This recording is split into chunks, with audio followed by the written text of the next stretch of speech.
Coming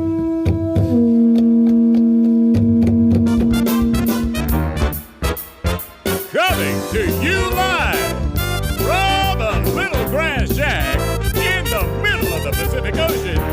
It's the Junior Kekuewa Jr. Show, starring Junior Kekuewa Jr. Okay, you told me you fired this guy already. Join Junior along with the Wayne Borje Band as he makes any kind from Hawaii. It's 2025. Come on. And now, ladies and gentlemen, Junior Kekuewa Jr.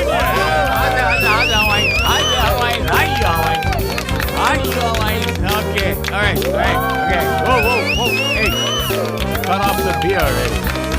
Gee whiz. How's it? Hey, welcome to the podcast. I'm Junior Kekuewa Jr. We've been away for a while, and my voice is kind of hashed today because, it's the weather, and I've been outside, and then this happened. So, and the coffee didn't help either because, there's been a lot of Starbucks involved. But anyway, welcome to the podcast. We want to, acknowledge people. We want to acknowledge you as the listener, okay? We also want to say that, we have a couple of stats for you guys. It's 2025, right? And this is actually our first podcast of 2025. I know you've been, very faithful with the reruns, and we appreciate that. Because sometimes we got to do. So, okay, let me explain the reruns thing. Because, you see, we cannot do, the best of, like they do on the Hollywood shows and, the best of, Junior Kekuewa Jr. It doesn't work like that. So what we need to do in the podcast world is we just need to reschedule. And so we put up, some older podcasts, right? And then they, it's like that. So anyway. And then, so we want to go over our demographics. Now, we're having some 0.5% of 0 to 17-year-olds. So there's some younger people that do listen to us. 18 to 22, pretty healthy. It starts picking up 23 to 27, and then basically 23 to dead, because it keeps rising in our demographics. The 35 to 59. See, this is a sales demo. If you're out there and you do sales, you do marketing, okay, it's 35 to 54 demos, okay, female. For us, we're strong in the 35 to 59 demos, okay, and then there's everybody else. So we want to also acknowledge some new countries, Denmark, Hong Kong, Switzerland, and the UAE, or the United Arab Emirates. So thank you so much, you guys. Also, Netherlands, Kuwait, Malta. Malta's a new one, and the Republic of Moldova. Okay, so we're heard all over the world. Thanks to Apple Podcasts. Thank you, Steve Jobs. And so if you're just wondering, okay, because sometimes I wonder, where are they hearing us, right? Apple Podcast is back on the number one slot, okay? It was number one. It was 80-something%. Now it's only 42.1. Web browsers coming in second. iHeartRadio, which is really, for me, it's whoa. That was on How's It, How You? Because, iHeartRadio, because I used to, be affiliated formally, and now not at all, except for the fact that our podcast is still on iHeartRadio. Okay, so if you go on the iHeartRadio app, you can find my podcast, you can find my recordings, my radio station is up there. Just look for Junior Kekuewa Jr., everything. 16.8% Spotify, okay, we're on Spotify. Spotify, and then also Spotify for Creators is a small margin, and then there's a bunch of other people. So thank you very much for tuning in. Today we're going to talk about some spiritual stuff, okay, because, some people made the observation, and they tell me, they go, wow, Junior, you don't really life coach like a life coach. Life coach is because, I've been to a life coach. This lady told me this. She goes, I've been to a life coach, and this is totally different. And so I told her, I said, well, certain concepts are the same, all right, because there is only the conscious, the subconscious, and superconscious. Now, when you get into the superconscious, okay, or the unseen, or the larger energy that we are all smaller units of, then things get a little complicated, right? I mean, not so much complicated as in it's a complicated matter, so to speak, but it's just that it's not common thought. It's not things that you think of every day. You don't sit around and go, okay, I'm a smaller piece of energy than the big energy that has an influence on me because I'm the smaller energy. Okay, you don't think in terms like that. And you don't really understand a lot of stuff till you really, study esoteric knowledge. Now, let me tell you the difference. So, esoteric knowledge versus exoteric knowledge. So, exoteric knowledge is everywhere. Okay, now exoteric knowledge would be like, well, on December 25th, it's Jesus's birthday. And as a Christian, I'm going to celebrate Jesus on December 25th. Okay, so that's exoteric knowledge. That's the knowledge that they put out there for everybody. So everybody, observes that, right? They go, December 20th, okay, Christmas. Hey, Merry Christmas. All right. Now, on the inside of things, it's actually a pagan celebration called Saturnalia. Okay, now Saturnalia, and I'm trying to speak my best English here, so excuse me if I slow down to pronounce these big words. But Saturnalia. So Saturnalia is this celebration, okay, where basically a good way to describe it is you had slaves or you had workers, and then you had bosses or owners, okay, and then they trade places for this festival, okay.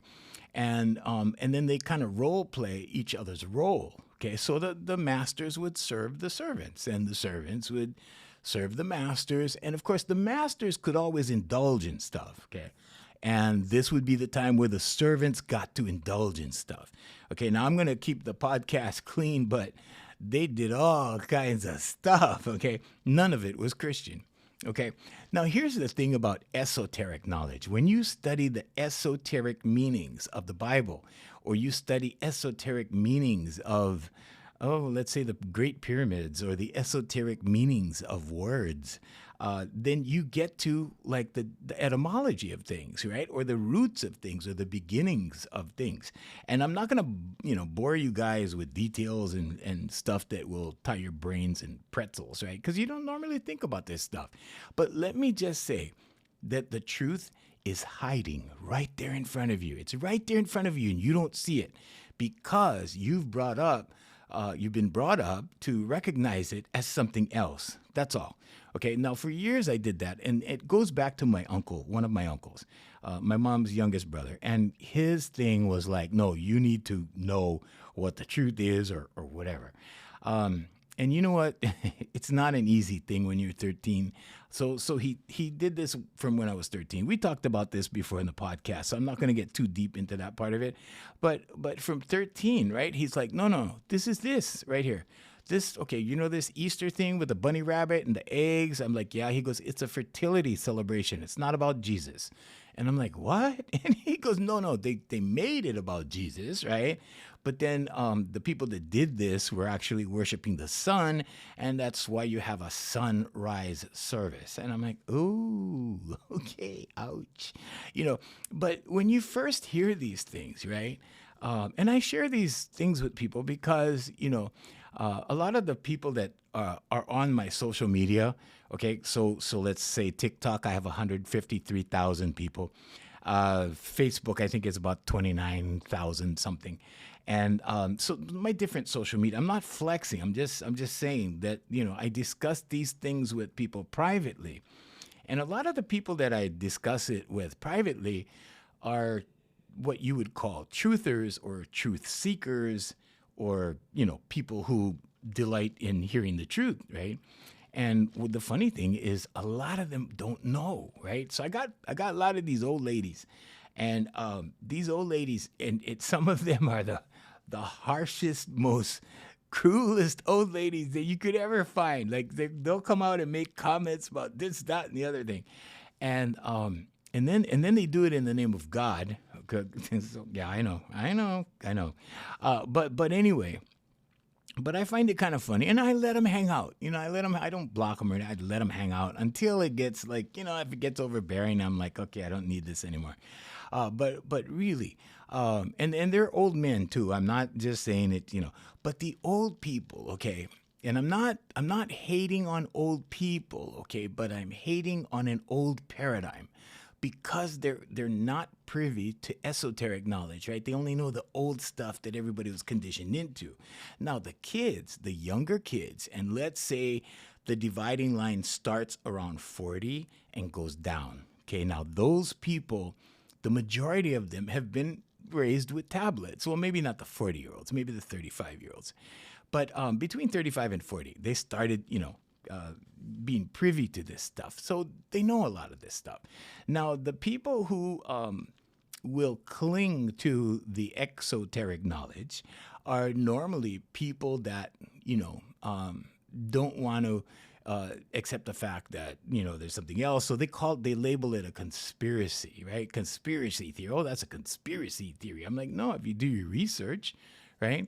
But how easy is it for someone to accept the truth when they've been, living the lie like so long, right? For example, the real name of Jesus. We could go there. We could go like deep into Krishna and things like that, and the Christ, and how they're related to, the other side, and like how the Catholic Church invented Islam, and I mean it goes on and on and on, right? And the rabbit hole goes deep. Okay, so I'm just touching on these things. And go do your own research. Go check it out. Because nothing is the way it's presented to us, okay? And we have to, for lack of a better explanation, we kind of have to go along with this stuff until major changes take place. And they are taking place slowly, okay? Now, you have to know that the Benedictine order of the Catholic Church, okay, they're monks, they're brothers, and so brother in the Catholic Church are like teachers, okay, and another order that's pretty heavy in everything in the Catholic Church are so the Pope right now, right? So he belongs to an order, the Jesuit order. So the Jesuits are also, and you can go look this up, but you can't look it up online. Like, I don't think you can. You may, but libraries are good places, okay? University libraries are the best places because they have everything. But you really need to search deep into this stuff. But if you look up these two orders, you'll know that they rewrite history, okay? So history goes a certain amount of time, right? It goes like so many years, and it goes like through a generation and a half, and then they start changing details, okay? And you'll know this if you go get a school book, okay? Like I was surprised, I was shocked when I was halfway through this journey about maybe 30 years ago, I think, or maybe 25 years ago, and I looked at a colonial handbook. The 13 colonies, right? If you go and look at what those children were studying, and you go and look like fourth graders, okay? It was a fourth grade book. And the fourth graders today, like the English, the level of English, I couldn't even and this was 25 years ago, and I looked at it, I had all my brain cells. Today, I don't know, I'm maybe missing half of them. But I looked at it, and I was like, whoa. I couldn't believe that that's what they knew, and that's what they were studying at fourth grade. And so it's nothing like the way we've been dumbed down, okay? And we are being dumbed down considerably over time, quicker and quicker and quicker, okay? And if you look in society, you'll see this, okay? People are being dumbed down. And then history starts to change. You know why? Because pretty soon, nobody's around, right? To flip anybody's cards on it. Okay, so flipping cards, like saying, oh, no, that's not true, that kind of stuff. So flipping cards. But yeah, nobody's around to do that, right? Because they're too old and they don't care, right? Okay, so now let's move on over to another detail, which is that the realm, okay, this realm that we call Earth, has been controlled by the same people, and the same people that are changing history for maybe 6,000 years. Mm-hmm. But you go, wait, no, Jesus was only on the planet for like 2,000 years, right? 2,000 years ago, Jesus was walking on the, right? Okay, well, that's one position, okay? And then, but 6,000 years? And then you take a look at the history timelines, okay? And then there's that thing, okay? Then there's that. There's the timeline, okay? So they make you think that time is linear, like it's in a linear line, okay? That's not what time is. There is only this present moment. There is only now. That's it. That's all you get now. Okay. So in life coaching, right? When I coach my people, the first thing I do is wake them up a little bit, right? Give them things to think about, and so that they know that they're immersed in this commerce-based society. Okay, they're based in capitalism in America, at least, and when everything depends on money or like the generation of capital or the receiving of capital, then you got to follow the capital. You got to follow the money. Okay. So now, when you go, 6,000 years. Now, how is that possible? Well, when you go back and you look at the timeline, so to speak, right? It's been manipulated and 1,000 years is missing. Okay. Go do your research, Hawaiians. Okay, I'm not an expert on timelines. I'm not an expert on Rome. I'm not an expert on all these things, but I will tell you that you will find these things if you look. Okay, so go look. It's amazing. Okay, and more so than conspiracy. This is spiritual, right? And I'll tell you why. Because, okay, if certain entities, and I'm talking about government entities, I'm talking about religious entities, I'm talking about business entities, corporate entities, if a lot of entities, okay, or certain key ones at least, knew or allowed you to know, right? Because they know, the ones at the very top know. But if you knew that you didn't need them, if you knew that you didn't have to rely on them, okay, let's say there was this expression that we had. It was called sucking off the federal nipple. We had that expression a long time ago. And this was in reference to nonprofits, seeking federal money, right? Sucking off the federal nipple. But really, if and this goes all the way down the chain. It goes to the state level, it goes to welfare, it goes to all of that. Okay. Now, you might on the onset, you might go, well, yeah, we need to take care of the poor people, right? Right. Okay. But here's the thing, right? The more you make the gap wider, okay, between poor and wealthy, okay, the longer that bridge needs to be, right? And I'm not even talking wealthy. I'm talking like being able to like survive on your own kind of thing, like without any assistance, like without whatever government assistance.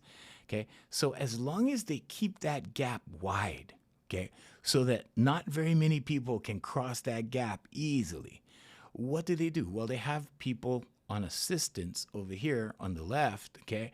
Everything you own in the box to the left. All right, over here on the left, right? And they have control. They have control over these people. Now you're gonna say like, oh yeah, but it doesn't look like control. It looks like it's out of control. It looks like these people are ending up on the streets, and yeah, that does happen. Okay, but there is an amount of control in that. Now in the mainland, so I'm in Hawaii. Okay, but and I know you get this all over the world. Okay, but in the United States. Okay, in the upper 48, as they say that down in Hawaii because we're the 50th state. But anyway, up in the upper 48 or 49, if you count Alaska, then you have to take into consideration that a lot of homelessness makes a lot of money. Okay, and I'm not talking about the homeless people making a lot of money because they don't even see it. But the people managing the homeless, the whole homeless criteria, okay, the whole homeless agenda, everything involved with homelessness, it makes a lot of money. Now, everything in America makes money because it's designed to, okay? So when you have a crisis, when you have something, that goes wrong, it makes money, okay? When you have to provide aid to something, okay, corporations are not going to just provide aid for free. No, they get paid for that. Okay, so government money goes for that. Okay, so you have to follow the money, and when you follow the money all the way around, and you go, oh, okay, so everybody's making money. So people make money in a disaster. right? Because they make money to provide aid. Where does that money come from? Well, it comes from the government. Where does that come from? Well, it comes from the taxpayer. Where does that come from? Well, that comes from the companies. So it goes in a circle. Okay, and this is just a broad overview of stuff, right? But everything in America is it's commerce. Now, if you start looking at everything more like a business instead of taking everything personal, you'll understand a lot more. Like who has a greater interest in doing this or that or the other thing. And then when you look at the politicians, you kind of know what's going on, and you kind of know, like, okay, they're doing this because of that. Or that, I saw this politician, and I'm not going to name names because I'm not here to do politics, but I saw this guy being interviewed for a position this morning, right? And he was being interviewed by this senator because it's his, confirmation hearing, and the senator was like, basically was asking the guy if he would hold harmless big pharma, right? And what that means is, so they wouldn't be accountable for stuff, right? Like they're immune from prosecution and this, that, and the other thing. And he said no, right? And when you look at the senator, right, and what she has, the skin in the game that she has, and you got to remember, right, big pharma funds a lot of politicians, okay? And it goes in a circle, okay? It goes in a circle. You want an example of the circle? Here we go. All right, so people go to Costco, they buy in bulk, okay? Then they go home and they eat in bulk, okay? Then they go to the HMO because they get sick. Okay, and Hawaiians, I know because I was one of those guys, okay? I did the same thing, okay? And then I had to go to the HMO, and then I had to get well, okay? And then I had to change my life, and I had to adjust things, and I had to make things good, and then, like that. So commerce can be a vicious cycle, okay? Because everybody in commerce, the people that are, in the country, the citizens, okay, citizens or whatever, okay? And if you look that word up, you'll find out what that is, okay? Because we are all chattel property, okay? But there's a way to be good chattel property, okay? If you're going to be chattel property, be good chattel property, be healthy. I mean, use the system for your advantage. Okay, now as far as the system, and this is part of the training that I give my life coaching clients, not all in depth like this, but part of this is to wake them up. So it's like, look, we're all in the system. We all have to participate in the system. But here's your big fat but, Hawaiians. You ready? Okay, but we are spiritual beings. We are spiritual beings. So what does that mean? Well, that means that the spirit always takes command over the physical. Okay, always. 7 days a week, 365, whatever, 24/7, all of that. Okay, it takes power over the physical all the time. So what does that mean? Well, that means that you can attract. This is a law of attraction podcast. Okay, get your notes out, get your pen, okay, start writing. Here we go. So you can attract the things into your life. Okay, because number one, money's surrounding us. They print that stuff up like it's going out of style. Okay, they print it up, they give it to other companies to provide services, whatever. So we are surrounded by money. Okay, don't buy into the lack part. Okay, so if you're going to buy into the lack, if you're going to buy into, oh, there's not enough, or wow, we're like 13 trillion in debt, okay, you have to understand that America isn't going anywhere anytime soon. Yeah, we're going to have a crash. Yeah, it's going to reset. It has to reset at some point, right? We have to start over at some point. So the button gets pressed, we go to reset, a few people suffer. Okay, here's the sad part. The sad part is that it's always poor people that suffer. It's always poor people, okay, that go through the most suffering. Okay, and Ralph Waldo Emerson said, poverty consists of feeling poor. Okay, think about that. Okay, think about it. Now, this is where it gets a little spiritual. Okay, because feeling is the feeling part of it. okay, is how you determine your emotions concerning poverty. Okay.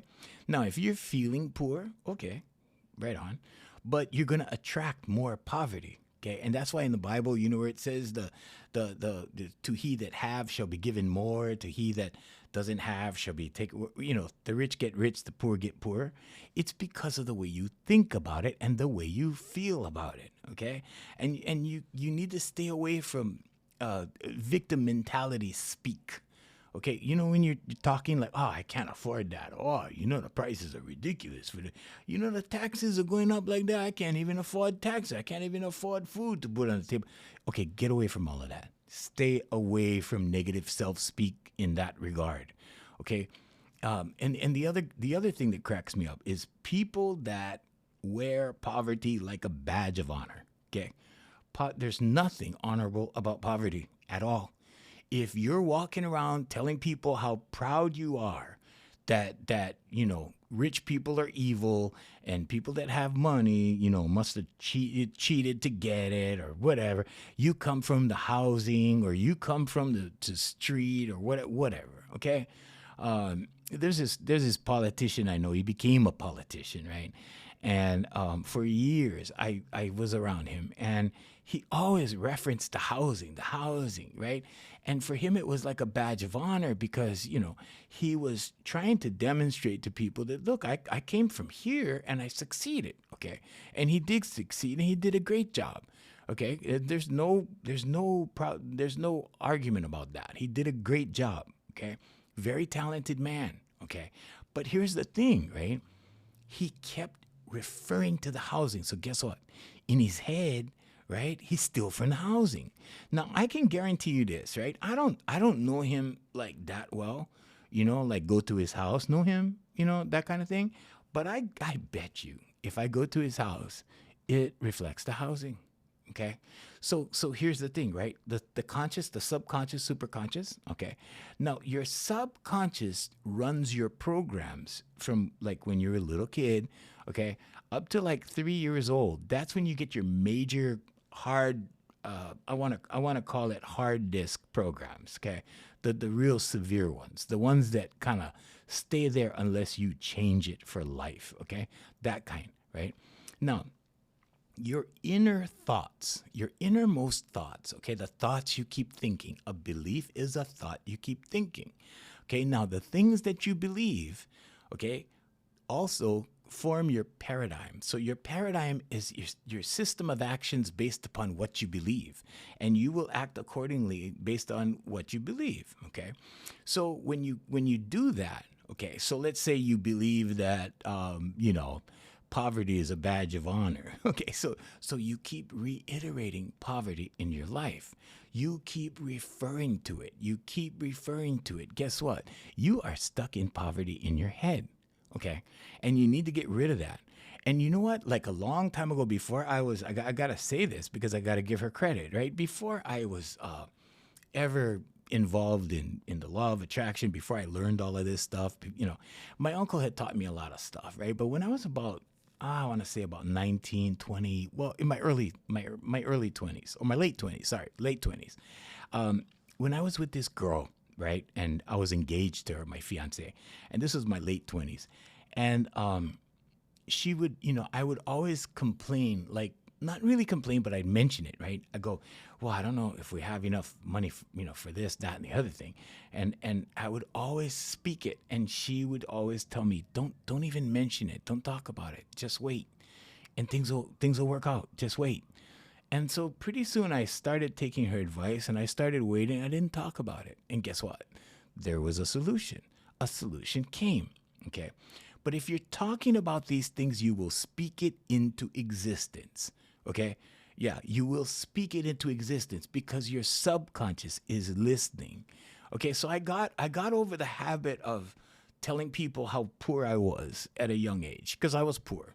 I was very poor. I you know, at one point I remember having a can of Vienna sausage and some ice water in my ice box, and that's all I had, you know. And the funny part was, up against the wall, I had these collector instruments that I started buying because like all my money went into the instruments, okay? And I basically physically suffered because of those instruments, right? And those instruments are here with me right now. They are here. They're in the studio, right? They're in my studio. But was the suffering worth it? Yeah, it was worth it. Hell yeah, it was worth it. Okay. Did I learn to change my paradigm? Oh yeah. And what happened? Well, when I changed my paradigm, right? So your paradigms are your actions based upon what you believe. Okay. So first you got to change your beliefs. So I did that. I started writing affirmations and stuff, and my paradigm changed, right? And then I started thinking like something good is always about to happen, right?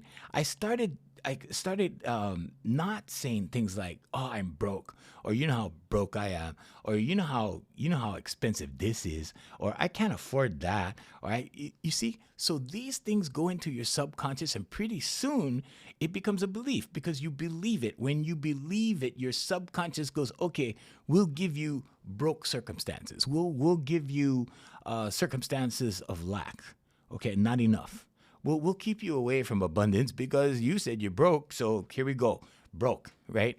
And I did not understand that until like I was older. Okay, it didn't happen at 29. It didn't happen when I was engaged. Okay, but over the years, I was like, whoa, and I started waking up. By the time I was in my mid to late 30s, I got it already. I had it already, right?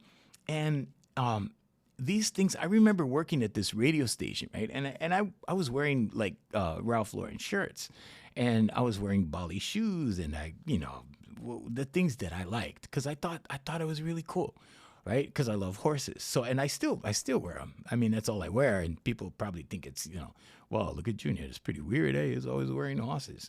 But I love horses. Do I want to get another horse? I had a horse for 11 years, Champion.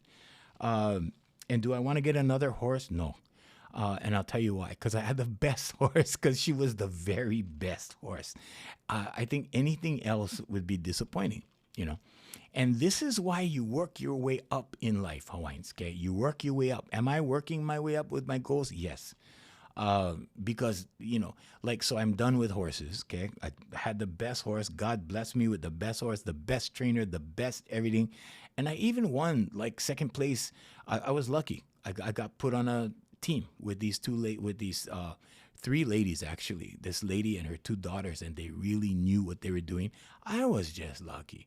I mean, yeah, I was pretty good at sorting. I was fair to moderate, but these ladies were experts. They were really good.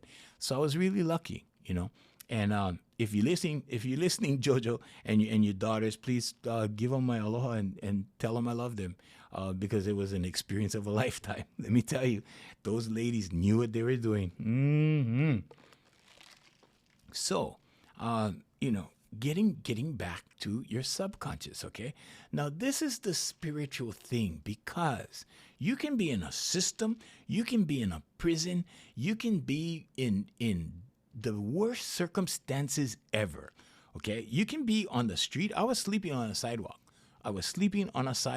In the early 80s when I was like, I forgot how old I was. I think it was early 20s, And I messed up a really good situation I had. And then I ended up on the street, right? And you would think like I was bitter or, whatever, like, oh crap, I'm on the street. No, I was having fun. It was an adventure for me. I was like having fun every night. But you know what the challenge was every night? It was like, okay, how am I going to make money? How am I going to get what I want? And what I wanted at the time was cigarettes and something to eat and, that kind of thing, right? And I used to go to shops and stuff and volunteer to clean, and so I found myself with a bucket of water, some spick and span, right? Some rags and wiping down shelves and stuff at night when hardly anybody was in the place, right? And so I would work from like 11 o'clock at night to like 4 in the morning, right? And then I would get my, my pay, which back in the day, I think it was about like $40 or something like that. And that was big money for me because I could buy my cigarettes, I could buy whatever. I would go to the Chinese restaurant and, basically have a feast, right? And it was only me. I didn't have any responsibilities for anybody else. But, but then, right, I would go and and sleep on the side of the Toyo Theater. This place called the Toyo Theater. It's no longer there, but it was in Chinatown. And these guys, these other people, these other we were all street people. Me, I was a street person, and so we would sleep. These guys would sleep by the front entrance door. I would sleep on the side, and every Sunday the janitor would come and go, "Hey, come on, you got to get up. We got matinee. We got movie." And they used to have a movie like at 10 o'clock in the morning. But other than Sunday, I could just cruise it, whatever, and just sleep. And we were like up all night, walking all over town, like whatever. Or I was working, and guys used to come by during the day. They used to drive by these construction guys and go, "Hey, who like work?" And my hand went up. "Oh, right here, right here." And we used to go put up drywall. We used to do like odd jobs, cleaning jobs, hauling jobs, gopher jobs, right? That kind of thing. Groundhog, they call them, groundhog. So people look at me now, right? They look at this chapter of my life and they go, "Wow, bro, you got everything." Boy, And I said, well, you know what? When you change your mind, you change your life. And do you have to do the work? Yeah, you got to do the work. But you know what? The majority of the work, Hawaiians, is in your head, okay? The thinking you have to change, okay? Because your thoughts become things, okay? And I studied, if you look on, I don't know, my Facebook, Here For You Life Coaching on my Facebook, you'll see a picture of me and one of my mentors, and anyway, I'm not going to flex or anything like that, but anyway, his whole thing was thoughts become things. And so, and he really opened he opened my thought process, I want to say. So when you think something, right, if you think it long enough, it becomes a belief. And when you firmly believe something, your subconscious will create actions in accordance with that belief. Okay. So a lot of people that, I talk to people all the time, right? And they talk to me about changing. They talk to me about how they don't want this circumstance or that circumstance. And all I do is I give them the answer. And I tell them, well, all you got to do is this. Okay. But you know what? Most people, the majority of people, are too lazy to create change in their life. They are. And they would rather sit around and they would rather grumble about what their dire circumstances are. Like, oh, this happened or that son of a, whatever, this and that. And they'd rather be like that. And, I remember when I was like that. I remember when I used to sit around and complain about people or bitch about people or stuff or whatever, circumstances, stuff like that. I used to actually feel good about it because it does feel good when you're venting, okay? But what happens is it goes in your subconscious and then you start believing the stuff that you're saying, okay? And your subconscious goes, oh, okay, that's what we believe. All right. And now it takes actions to support that, okay? And that's the easiest way I can explain it to you, okay? But here's the thing. Not everybody wants to write one sentence every morning and speak it out loud every night. Not everybody wants to sit down for 10 minutes, solid 10 minutes, and just do nothing and close your eyes and just be in tune with the superconscious or God or whatever you want to call it, whatever name or label you want to put on it, okay? You could call it Jesus Christ, you could call it Allah, you could call it Buddha, you could call it whatever you want. It's that, okay? But people they don't want to do that. They're like, oh, okay, I'm going to do this, I'm going to do that, whatever. Okay, go do that. And people look at me and they go, wow, like how do you do this? How do you drive the Mercedes? How do you do, whatever, all this stuff, right? I'm not here to flex. I'm here to teach. So, and I go, oh, just do this, and here's the thing, right? I had to break the spell. And most people are under spells, okay? It's hypnosis. It's hypnosis because when you're young, you're told stuff that's not true, okay? Here's an example, right? I was always taught, and I had good parents, okay? But I was always taught you have to buy a good used car. Okay, that was the mantra. Buy a good used car. Okay, so that's what I did. I started buying good used cars. Did it serve me? Well, for a little while. Because you see, this is what happens with good used cars. they start rebuilding themselves after about 60,000 miles, okay? They start first, it's the radiator, then it's the water pump, right? Then it's you see, and it keeps going like that, right? Okay, so one of my cars, and this was right around the time that, I was listening to The Secret and I was studying all this stuff. I went down the rabbit hole. I was doing my homework. I was doing research on everything. I was writing things down. I was making lists. I was doing everything. And then right around that time, I had to do a transmission job on my Nissan Maxima, which was a good secondhand car, right? It was about 10 grand. It had about 10,000 miles on it. And so, it started rebuilding itself. And right after I did the transmission job, I said, I can't do this anymore. I was just sick and tired of doing this. And I was tired of losing money. So here's what I did, right? I was driving under the what we call the viaduct here in Hawaii. It's a big freeway. And I was underneath the freeway, right? And the car places were, there. And I just drove in. And I let God take over. Okay. Now you meet a lot of people who say, "Oh, I believe in God. I believe in God." Then if you believe in God, why are you, why are you suffering? Why are you living in lack if you believe in God? Why are you allowing the physical to dictate the spiritual side of your life? Why are you doing that? Okay. Now, when the physical side, I'm talking about your brain. I'm talking about the things that you've been taught, okay, versus God, versus your higher self, the unseen, or God, or Jesus Christ, or all of that. Why aren't you listening to Jesus? Why aren't you listening to the kingdom is within? Why aren't you paying attention? No, you're distracted into the physical matrix is what you are. Okay. And this is why you believe those things like, oh, okay, well, I will be happy when I have money to buy a car. I'll be happy when I have the extra money to buy the car. You know what? If that's the case, you're never ever going to have the money because the money is going to be out here. It's going to be yours, but it's going to be out here. But it's not going to come to you because you are saying, when I get the money, I'll be happy. Okay, when in fact you have to be happy first, then the money will come. Okay, and how do you do this? Is this magic? Is this witchcraft? Is it? No, it's none of that, Hawaiians. It's spiritual. Okay, if you believe in God, then you need to trust God. If you believe in Jesus, you need to trust Jesus. Okay, the problem is people go to church, they go to synagogue, they go to temple, they go to whatever, right?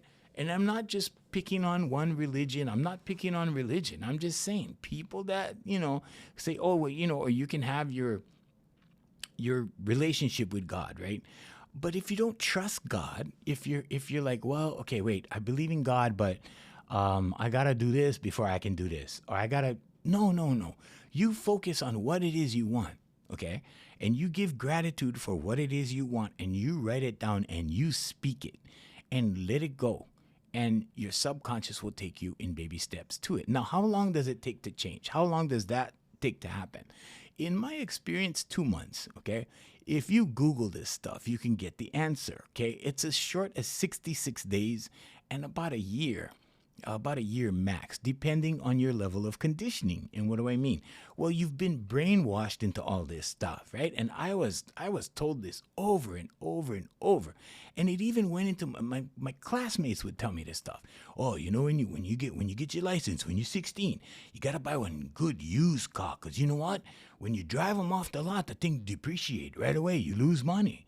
And I'm like, really? So here, this is the other side of that. Okay. So when I went to the dealership, whatever, okay, I was guided by God. Okay. I call it God. Okay. Whatever, higher self, whatever you want to say. But we went through the process where I would check in. And, the guy asked me, you want to see new cars? And I would pause and I would check in. The answer was yes. I had that feeling. So I proceeded with that feeling. So we went through the whole process, right? Okay, got the car, everything brand new, no money down, like everything, like boom, right? And I walked out of there. And then the money came to support the car after that, right? And until today, because I broke the spell, okay, until today, the only thing I can tell you is I have new car smell all the time.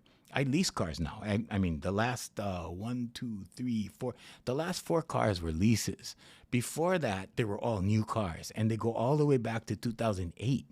Okay, when I started this journey. Okay, but I had to break the spell, and the spell was my thinking. The spell was you have to buy a good used car. Okay, I call BS. You don't have to. Okay. And you know that money that they say that you lose, when I first drove it off the lot, what did they say? You lose the money. I didn't see the money I was losing. I didn't even feel the money I was losing. Was I losing it on paper? Probably. Did I notice? No. Did I just pay my monthly car payment? Yep. Yep. And at the 3-year mark, when it got a little equity, I traded it in and got another one. And then I traded it in and got another one. Was I losing money on every trade? Yep. Because that's how the business is designed, okay? So yeah, the banks were making money. Yeah, the car dealership made money, okay? Yeah, I was losing money. Sure, I was losing money. Did I see it? Did I feel it? Was there one less lao lao on my table? Oh, sorry, for you guys outside of Hawaii, that's pork wrapped in these leaves. Oh, never mind. It's food. Okay, it's food. But did I have any less food on my table? No. Okay, was I rolling in money? No. Was I, working like everybody else and paying taxes and doing all this stuff? Yeah. But my thinking was different. I was no longer thinking in lack. Like, oh, one day when I get a lot of money, I'm going to buy a new car. No, I didn't think like that. Okay, so get away from those limited thoughts. Okay, that's limited thinking. Okay, now, pretty soon I started leasing only because my friend told me, you could just write the whole thing off on your taxes. And I don't have children, so I need that kind of stuff. So I'm like, okay. And that's the reason why I lease expensive cars. Okay, it's not because I'm trying to flex or trying to, after the first Mercedes, the Mercedes was the goal, the first one. Okay, the first one was a goal, right? Because I want to see, if this thing is real, if this works, if my subconscious is going to do this, I'm going to pick the Mercedes and we're going to put it all on red and spin the wheel, see if this works, right? So I worked on the first one, the second one. I'm on the third one. I'm on the third one already. I'm bored. I'm bored already so the next one is a Maserati. Okay, the next one's going to be a Maserati, and I already know it's going to work. Okay, I already know that. But what I'm saying is I need something that's more valuable so I can offset my income so it doesn't go to Uncle Sam is what I'm saying, right? I mean, and everybody does that. Everybody in business does that. So there's, things that you lease, things that you buy and that you can write off because you use it for business. So anyway, there's that. Okay. So that's the underlying thing of why. Okay, it's not like I'm not gonna buy a Lamborghini or I'm not gonna lease a Lamborghini or anything like that. That's crazy. But I will go as high as Maserati. It's a 4-door. It looks reasonable. It's not a Ferrari. It's not a race car. I have no ambition for a Ferrari or a Lamborghini or stuff like that. I just don't.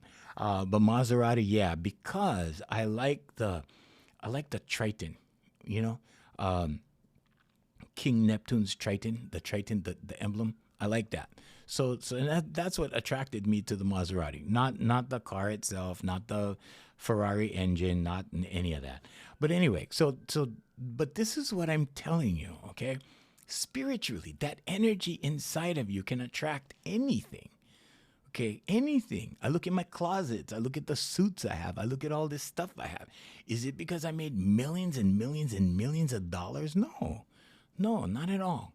Not at all. In some cases, right? Like, okay, so I have some suits in the closet, right? And I'll tell you guys so you guys know I'm not flexing, okay? I'm telling you guys so you can do it. Don't be afraid. Fear is the only thing that's going to keep you from your goal, okay? So don't be afraid. Okay, I went into this catalog once, right? And they were having this, it was the end of the year, and they had the end of the year sale. This was right before COVID. And I bought these very, very expensive suits because they were like half price. I think more than half. They were like 65, I don't know. It was crazy. And I'm like, whoa, it's Blue Label. And I'm like, it's this cheap? I was like, whoa. So like I went crazy and bought 4 suits. Not suits, some with blazers. One, I think there are two suits and a few blazers, right? And then COVID happened and I couldn't use them. And now, I'm trying to figure out. So the first part was like trying to figure out, okay, how do I get in the digital world, right? Now that I'm in the digital world, it's like, okay, how do I go do public stuff again? So, I mean, now I'm dealing with that. Okay, I tell you, Hawaiians, I have challenges. Okay, just like anybody else. My companies have challenges. I have challenges, and I have to hold up all these companies. You should see when I do taxes. It's crazy. It's crazy, Hawaiians. The things that I have to do, the things that I have to hand in to my sorry, Hawaiians, I gotta go. Oh man, but yeah, my CPA goes crazy. Me too. Until next time, Hawaiians. Hey, thank you for joining us for the podcast. But just know that you can too. Okay, you just gotta go for it. That's all. You just gotta go. Hey, we'd like to thank VoiceMaster Enterprises. Yep.